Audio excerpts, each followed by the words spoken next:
신앙생활을 시작하게 되면은 기대하는 성경의 단어가 있습니다. 그것은 바로 형통이라는 단어입니다. 성경에서의 형통은 하나님께서 우리와 함께 하신다라는 의미를 가지고 있습니다. 하지만 우리는 자꾸 세상적인 기대를 하며 형통을 바라봅니다. 힘들고 어려운 상황은 사라지고 내 모든 일이 내 뜻대로 잘 되기를 바라는 그런 마음으로 형통하게 해주세요 라고 이야기하게 되지요. 그러나 아시다시피 세상 사람들도 그렇고 성도님들의 삶들도 그렇고 고난이 없는 삶은 없습니다. 아니, 오히려 신앙생활을 하게 되면 더 큰 고난을 맞이하게 되는 것을 봅니다. 오늘 말씀 속 요나도 하나님의 선지자였지만 고난을 겪게 됩니다. 그가 탄 배가 큰 풍랑을 만난 것이죠. 4절 말씀을 함께 읽겠습니다. 여호와께서 큰 바람을 바다 위에 내리심에 바다 가운데에 큰 폭풍이 일어나 배가 거의 깨지게 된지라. 이 풍랑은 여호와 하나님께서 일으키셨습니다. 선원들은 어떻게 해서든 이 위기를 극복해 보려고 자기 신들에게 기도하고 그리고 바다의 물건들을 던집니다. 할 수 있는 모든 것들은 다 해보았지만 풍랑으로 배가 거의 깨어지게 되고 오히려 풍랑이 더 심해져 갔습니다. 하나님께서는 왜 이런 풍랑을 이들에게 허락하셨을까요? 풍랑의 이유는 요나 때문입니다. 말씀에 처음으로 가봅시다. 여호와의 말씀이 아미떼의 아들 요나에게 임하니라. 이르시되 너는 일어나 저 큰 성읍 니느웨로 가서 그것을 향하여 외치라. 그 악독이 내 앞에 상달되었음이니라 하시니라.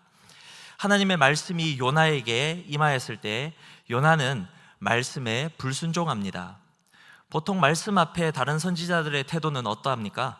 무릎을 꿇고 겸손하게 하나님의 말씀을 받아들입니다. 혹 자기가 순종할 수 없겠다 하면 어떤 반응을 보입니까? 하나님 죄송합니다.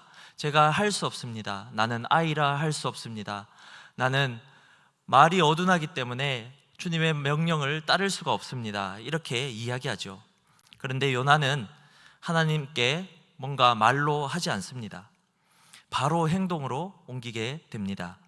하나님께서 말씀하신 니느웨가 어느 쪽이지? 동쪽이죠? 그러면 어디로 갑니까? 서쪽으로 향합니다. 어디까지 가는가? 서쪽 끝 바다 저 건너편에 그때 당시에 세상의 끝이라고 알려져 있던 다시스로 가게 됩니다. 그의 결단력과 실행력은 정말 대단합니다. 3절 말씀을 보면 이런 요나의 행동의 이유를 분명히 밝힙니다. 3절 말씀을 함께 읽어보겠습니다. 그러나 요나가 여호와의 얼굴을 피하려고 일어나 다시스로 도망하려 하여 욥바로 내려갔더니 마침 다시스로 가는 배를 만난지라. 여호와의 얼굴을 피하여 그들과 함께 다시스로 가려고 배삭을 주고 배에 올랐더라. 여호와의 얼굴을 피하려고, 이 말씀을 2번이나 이야기합니다. 여호와의 얼굴을 피한다는 것이 어떤 의미입니까? 단순히 순종하지 않겠습니다 하는 의미가 아닙니다. 더 이상 하나님의 임재를 받아들이지 않겠다는 그런 의미입니다. 선지자로서는 사표를 쓰겠다, 이런 뜻이죠. 제가 만약에 하나님이었다면 뒷목을 잡고 그리고 이 요나를 어떻게 해봤을 것인데, 그런데 하나님은 그런 분이 아니시죠. 하나님께서는 그런 그를 버리지 아니하시고 풍랑을 일으키셔서 돌이키게 하시려고 하십니다. 요나가 하는 행동에 비하면 이 풍랑은 사실 하나님의 사랑이라 할 수 있죠. 도대체 요나는 왜 이렇게 했던 걸까요?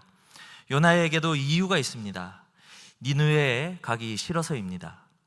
아무리 싫다고 해도 그렇지 어떻게 이렇게 하나님 앞에 불순종하냐.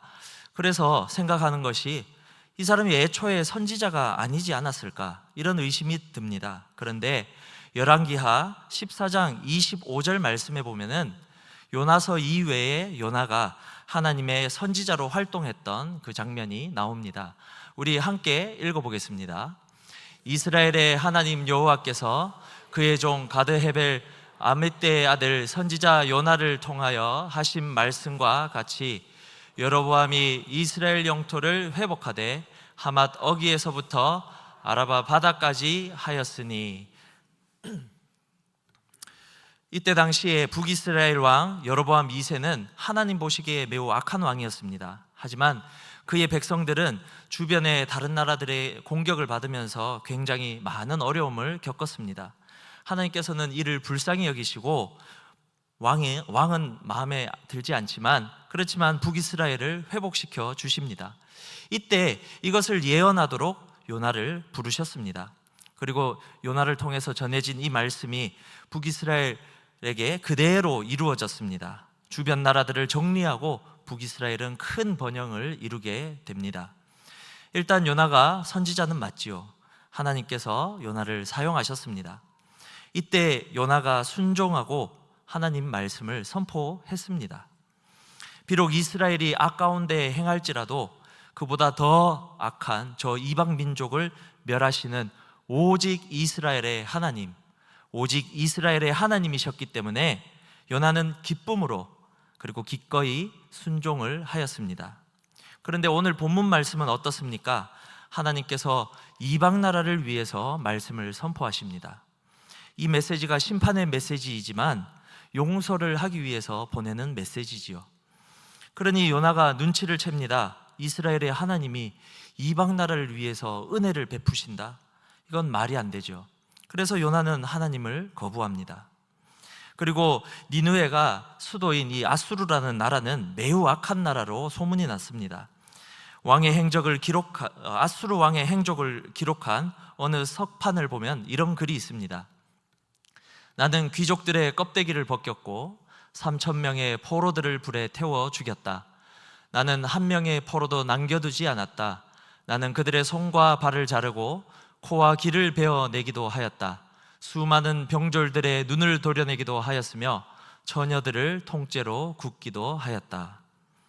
여러분, 무섭지 않습니까? 잔인하게 아수르는 당시에 근동 지역의 여러 나라들을 위협했습니다. 아주 공포의 대상이었습니다. 이스라엘뿐만 아니라 주변 나라들을 심히 괴롭혔기 때문에 아수르는 하나님께 심판받아 마땅했습니다. 그래서 요나는 하나님께 항변합니다. 하나님, 나는 이 일을 못합니다. 제 생각에는 아수르가 아주 악하기 때문에 망해야 됩니다. 그런데 그들을 구원하다니요. 그리고 제 사정을 아셔야죠. 우리나라랑 원수인 거 아시지 않습니까? 왜 하필 저를 거기로 보내려고 하십니까? 정하시겠다면 다른 사람을 보내십시오. 나는 죽어도 못합니다. 여러분, 요나가 죽어도 못한다 하는 말은 빈말이 아닙니다. 요나는 자기를 바다에 던져라 라고 말할 만큼 끝까지 불순종하려 했습니다. 요나에게 니느웨는 불순종할 수밖에 없는 그런 곳이었습니다. 그러나 이런 변명도 소용이 없었습니다. 요나 때문에 풍랑이 일어나게 된 것이죠. 이로 인하여서 요나도 위험에 처하게 되었고, 그리고 애꿎은 배에 탄 다른 사람들까지도 위험에 처하게 되었습니다. 그리고 엄청난 재정적 손실을 가져왔습니다. 그런데 요나는 이런 상황에서 뭘 하고 있습니까? 오늘 본문 말씀 함께 5절을 읽어보겠습니다. 그러나 요나는 배 밑에 내려가서 누워 깊이 잠이 든지라. 깊이 잠들었다는 말의 어원을 보면 그냥 자는 것이 아니라 정신을 잃었다, 기절했다, 이런 의미를 포함을 하고 있습니다. 풍랑 중에 배에서 어떻게 잠을 잡니까? 이렇게 물어볼 수 있는데, 우리가 너무 피곤하면은 기절해서 잔다라고 하지 않습니까? 그렇게 잠을 자면은 풍랑 중에 잠을 잘 수 있지 않을까 생각해 봅니다. 그런데 저는 요나가 과연 진짜 잠이 들었을까라는 생각을 해봅니다. 제가 원양어선 내부를 촬영한 영상을 본 적이 있거든요. 풍랑이 일어날 때 침대 위에 누워 있는데 벽에 좌우로 부딪히고 구르고 공중부양하고 난리도 아닙니다. 그래서 요나도 잠을 자지는 못했지 않을까. 그럼에도 불구하고 풍랑 때문에 잠을 깼는데, 이거 하나님께서 일으키신 풍랑이구나 하고는 자는 척, 기절한 척 하지 않았나, 그런 혼자만의 상상을 해봅니다. 그러나 진짜 기절해서 잠을 잤든지 아니면 자는 척을 했든지 간에 하나님의 말씀을 거부하는 불순종한 이 요나를 깊이 잠든 모습으로 성경은 보여주고 있는 것이죠. 이렇게 열정적으로 하나님께 불순종하는 사람을, 그것도 선지자를 본 적이 있습니까? 요나서 전체에서 요나는 이런 태도를 보입니다. 하나님의 말씀에 불순종하고 불성실하게 반응합니다. 하나님께서는 요나를 니느웨로 가라 하시고 또 풍랑을 일으키신, 그런 풍랑을 허락하신 그런 이유가 요나에게 고통을 주기 위함이 아닙니다. 요나가 물고기 뱃속에서 고생을 하고 거기에서 회개의 기도를 하고 억지로 니느웨로 가게 되었을 때에 어떤 일이 일어났습니까? 그가 억지로 순종의 자리로 가게 되었을 때 놀라운 하나님의 역사가 일어납니다. 우리 그 역사를 함께 읽어보겠습니다. 니느웨의 사람들이 하나님을 믿고 금식을 선포하고 높고 낮은 자를 막론하고 굵은 베옷을 입은지라. 그 일이 니느웨 왕들에게 들림에 왕이 보좌에서 일어나 왕복을 벗고 굵은 베옷을 입고 제 위에 앉으니라. 아멘. 성경에서 이런 회개의 역사가 얼마나 일어났습니까? 어디에 나와 있습니까? 요나의 억지 순종에 세계의 역사가 바뀌었습니다. 여러분, 이스라엘 백성들도 이렇게 회개하지는 않았어요. 니느웨만 좋아졌습니까? 아니죠. 이후 한참 동안 이스라엘과 그 주변 나라들은 평화를 누리게 됩니다. 요나도 아마 그 평화를 누릴 수 있었겠죠. 하나님의 말씀에 순종함이 이런 놀라운 역사를 일으키는 줄 믿으시기를 바랍니다. 깨어있는 신앙의 모습은 순종하는 신앙의 모습입니다. 이왕 하나님의 말씀이 임하면 바로 그 즉시로, 바로 그때 순종하면 참 좋겠지요. 그런데 사람이 그게 잘 안 됩니다. 바로 순종이 잘 안 돼요. 꼭 풍랑이 일어나야 정신을 차립니다. 우리 옆 사람과 권면해 봅시다. 풍랑이 일어나기 전에 순종합시다. 순종으로 하나님의 역사를 이룹시다. 우리에게도 요나처럼 순종하기 싫은 니느웨 같은 말씀이 있는 줄 압니다. 우리 안에 니느웨 때문에 풍랑이 일어날 때까지 눈과 귀를 닫고 잠을 자게 됩니다. 우리 안에 니느웨 때문에 풍랑이 일어난지도 모르고 계속해서 잠을 자게 됩니다. 목사님, 저는 신앙생활을 잘하고 있습니다. 말씀에 순종하고 살아요. 이렇게 마음속으로 말씀하고 계시는 분이 계시겠죠? 맞죠? 말씀에 순종하고 사시죠. 그런데 많은 분들이 요나처럼 내가 좋아하는 말씀에만 순종합니다. 우리에게도 순종하기 힘든 말씀이 있습니다. 듣는 순간부터 듣기 싫은 그런 말씀이 있어요. 내 생각과 맞지 않아서 바로 거부하게 됩니다. 한 귀로 들어가는데 자동으로 한 귀로 흘러나가고 교회 문만 나서면은 잊어버리는 그런 말씀들이 있습니다. 그리고 두 번째로, 막상 말씀을 실천하려고 할 때 내 생각과 나의 상황들 때문에 순종하지 못하는 말씀들이 있습니다. 오늘 말씀의 은혜를 많이 받았습니다. 또 말씀을 통해서 큰 깨달음을 얻었습니다. 이렇게 말씀을 하지만은 막상 그 말씀을 순종하는 상황이 왔을 때 나의 상황과 나의 생각들 때문에 그 말씀을 실천하지 않는 것이죠. 그리고 마지막으로, 말씀을 순종할 때 큰 손해가 있거나 고통이 있다면은 순종하지 않게 됩니다. 이렇게 나에게 부담스러운 말씀들이 선포될 때에 우리는 그 말씀을 지킬 수 없는 나만의 생각, 그 말씀을 지킬 수 없는 어쩔 수 없는 나의 상황들을 핑계거리로 만들고 스스로를 합리화합니다. 여러분, 주님이 이렇게 말씀하십니다. 주일 예배만 참석하지 말고, 그리고 오후 찬양 예배도 참석해 보아라. 기적의 40일도 참석해라. 사랑의 동산도 가보아라 라고 말씀하시면 어떻게 답합니까? 주님, 제 스타일이 아닙니다. 제 성격에 맞지 않아요. 직장 때문에 안 됩니다. 제 가정 환경을 봤을 때 아니에요. 지금 내가 하는 여기까지가 딱 좋은 나의 신앙의 모습입니다. 때로는 새로운 사역을 하라고 말씀하실 때도 있습니다. 구역장으로 섬기십시오. 지역장으로 섬기십시오. 또 어떨 때는 사역의 다른 방향도 제시하십니다. 내가 좋아하는 찬양팀, 너가 좋아하는 찬양팀, 그것 말고 이번에는 인원이 부족한 교회 학교 교사로 그렇게 가보지 않겠니? 그럴 때 여러분 어떻게 답하십니까? 하나님 다 좋은데 제가 이것만은 못하겠습니다. 주님 굳이 이러실 필요 없어요. 다른 사람 넘쳐납니다. 여러분 어떻게 반응하고 계십니까? 감사 헌금해라. 온전한 11조를 드려라. 너의 재산을 팔아서 가난한 사람들에게 나누어 주어라. 저 철천지 원수 같은 아무개에게 내가 먼저 가서 인사해라. 그리고 네가 먼저 용서해라. 네가 먼저 사랑해라. 이렇게 말씀하실 때 여러분 어떻게 대답하십니까? 하나님 이건 아니지 않습니까? 제 자존심이 허락을 할 수 없습니다. 이건 말이 안 됩니다. 그러다가 여러분 화가 나게 됩니다. 날 물에 던지시오 하는 그 요나처럼 하나님께 화를 내게 되죠. 어떻게 화를 냅니까?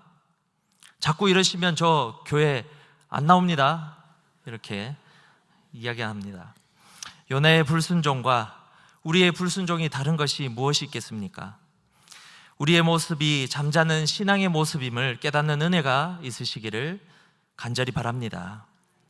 믿음의 조상 아브라함을 기억해 봅시다. 이삭을 번제로 드리는 것이 쉬운 일이었겠습니까? 하나님의 말씀이 임할 때 수만 가지 핑계를 댈 수 있었습니다. 하나님 제 자손이 하늘의 별과 같이 번성케 해주신다고 하시지 않으셨습니까? 하나님 인신제사는 드리지 않아야 되는 거 아닙니까? 아니, 줬다가 빼뜨는 게 어디 있습니까? 너무나도 괴로웠을 것입니다. 어쩌면 요나보다 더 순종하지 못할 그런 이유가 있었습니다. 하지만 그는 순종했습니다. 요나와는 완전한 반대로 바로 움직였습니다. 아침에 일어나자마자 하나님이 명하시는 곳으로 갔습니다. 그렇게 순종할 때에 하나님의 계획이 이루어지고 큰 축복이 아브라함과 그의 자손에게 임한 줄 믿으시기를 바랍니다. 그래도 이렇게 말씀에 순종하는 것이 너무 힘든데 우리는 어떻게 해야 합니까? 이렇게 이야기할 수 있죠. 정답은 쉽습니다. 지금 우리는 누구를 따라서 살아가는 사람입니까? 누구를 따라서? 예수님 따라 살아가는 사람들입니다. 그러면 우리는 누구를 따라서 누구처럼 순종하면 되겠습니까? 예수님처럼 순종하면 됩니다. 예수님께서는 하나님 아버지의 말씀에 순종하셨습니다. 예수님도 인간의 몸으로 이 땅에 오셨기 때문에 십자가의 사명을 감당하는 것이 너무나도 힘든 일이었습니다. 피땀 흘리는 간절한 기도가 필요하셨습니다. 정녕 이 방법밖에는 없습니까? 순종해야만 합니까? 그렇게 기도할 수밖에 없었지요. 그리고 예수님은 아버지 말씀에 순종하여서 십자가를 지십니다. 그 순종함이 그 십자가의 길이 헛된 순종이 아니고 참된 승리의 길이요 진리요 영생임을 부활을 통하여서 증명하시고 우리에게 보여주셨습니다. 예수님께서는 이제 우리에게 말씀하십니다. 우리 함께 이 말씀을 읽어보겠습니다. 이에 예수께서 제자들에게 이르시되 누구든지 나를 따라오려거든 자기를 부인하고 자기 십자가를 지고 나를 따를 것이니라. 아멘. 이제 주님께서는 우리에게 말씀하십니다. 너의 십자가를 지고 따라와라. 우리는 우리의 십자가를 막연하게 생각할 때가 많습니다. 그냥 살다가 조금 힘든 일이 있으면은 아이고 십자가네 이렇게 이야기하는데 그것이 아닙니다. 참된 십자가는 주어진 말씀이 이해가 되지 않아도 하기 싫어도 고통스러워도 나의 생각과 나의 상황들을 버리고 믿음으로 순종하는 것입니다. 그래서 우리도 예수님처럼 나의 십자가를 지기 위해서 기도해야 됩니다. 기도할 때에 나의 생각과 육의 생각을 이기고 성령이 주시는 영의 생각으로 충만할 수 있습니다. 성령이 주시는 그 생각으로 충만할 때에 그럴 때에 우리는 하나님의 말씀에 순종할 수 있는 힘을 얻게 됨을 믿으시기를 바랍니다. 주님께서는 내 멍에는 쉽고 내 짐은 가벼움이라 하셨고, 성령께서 우리의 연약함을 도우실 것이라고 말씀하셨습니다. 날마다 성령 충만함으로 우리 안에 성령을 소멸시키지 마시기를 바랍니다. 그렇게 깨어있는 신앙의 삶, 순종의 삶을 살아가는 성도님들 되시기를 간절히 바랍니다. 어느 간증으로 말씀을 마무리 지으려고 합니다. 조금 긴데 그래도 눈으로 따라와 주시기를 바랍니다. 저는 남아공에서 선교사로 4년간 있었습니다. 비자 연장을 해야 하는 시기에 코로나가 터졌고 비자를 얻을 수 없게 되었습니다. 남아공에 와서 꽤 힘든 상황들이 있었지만 잘 이겨내었고, 이제 겨우 안정을 찾아 내가 할 수 있는 사역들을 시작할 때였기에 무조건 버티고 이겨낼 것이라 다짐했습니다. 아이들이 학교에 못 가도 바깥 출입이 자유롭지 못하고 하루에 정전 시간이 6시간으로 길어진 답답한 상황 속에서도 기회가 올 때마다 선교지에 구호품을 가져다 주고 가족끼리 예배하고 나름 즐겁게 잘 지냈습니다. 그러다가 코로나는 아니었지만 코로나로 의심이 되는 증상이 저에게 왔고 병원에 다녔고 자가격리를 하게 되었습니다. 숨이 안 쉬어져서 진짜 죽는구나 생각했습니다. 주님, 제 영혼을 받아 주시옵소서가 아닌 살려달라고 밤새 기도했습니다. 그때 하나님께서 저에게 말씀을 주셨고 그 의미가 한국으로 가라는 뜻임을 깨달았습니다. 사실 그 말씀은 이전에 여러 번 제게 주신 말씀이었습니다. 저의 니느웨는 한국이었습니다. 도저히 순종할 수 없는 말씀이었습니다. 선교사가 한국으로 가는 것은 부끄러운 일이었습니다. 그리고 너무 손해라고 생각했습니다. 음식과 모든 물건들을 다 정리해야 했습니다. 돈도 아깝고 이제껏 고생한 삶들이 너무 허무하게 다가왔습니다. 하나님께서 원하시는 것이 선교 아닙니까? 요나처럼 하나님께 너무나 화가 났습니다. 그러나 결국 병중에 하나님께 돌아가겠다고 말했습니다. 그때부터 병이 나았고 없던 비행기 편이 생기고 집을 정리한 후 잠시 선교사님 집에 머물 수 있게 되었습니다. 한국에 돌아와 선교지의 삶을 돌아보니 제가 얼마나 부족한 모습으로 지냈는지 깨달았습니다. 하나님의 뜻을 알고 말씀에 순종하는 삶이 아닌 오로지 내가 원하고 즐기는 나의 사역들을 위해서 지내왔음을 깨달았습니다. 저는 깊은 잠을 자는 요나였습니다. 아직도 한국으로 부르신 하나님의 뜻이 무엇인지 온전하게 알지 못합니다. 하지만 하루하루 말씀에 순종하며 살아갈 때에 저의 앞길을 인도해 주시고 하나님의 계획을 실행하실 것을 믿습니다. 이 사진은 21시간 비행 후에 처음으로 남아공 땅을 밟은 선교사님 가족의 사진입니다. 네, 누구랑 많이 닮았죠? 사실 저는 아직 속이 덜 풀렸습니다. 선교 보고하는 선교사님들을 보면 굉장히 부럽고요. 그리고 가끔은 화도 납니다. 참으로 요나스러운 모습이죠. 주님은 요나 같은 우리를 풍랑으로 깨우십니다. 깊은 곳에서 기절한 채 하나님을 피하고 있는 우리를 보시고 이제 일어나라, 너무 싫겠지만 이제 니느웨로 가라고 말씀을 하십니다.